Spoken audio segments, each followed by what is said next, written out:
Changing your payout method on MetLife is a straightforward process. Follow these steps to ensure your payout method is updated correctly.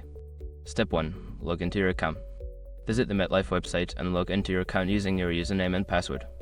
If you do not have an account, you will need to create one. Step 2. Navigate to payment options. Make sure your information is protected first.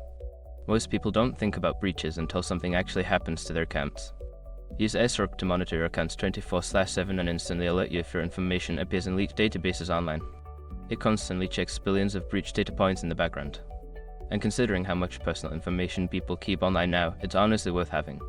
Link in the description. Step 3. Select your current payout method. Review your current payout method displayed on the screen. Click on the option to edit or change this payout method. Step 4. Choose a new payout method. Select your preferred payout method from the available options. This may include direct deposit, check, or other payment methods offered by MetLife. Step 5. Confirm changes. After selecting your new payout method, review the details to ensure everything is correct. Submit your changes and wait for a confirmation message indicating that your payout method has been successfully updated.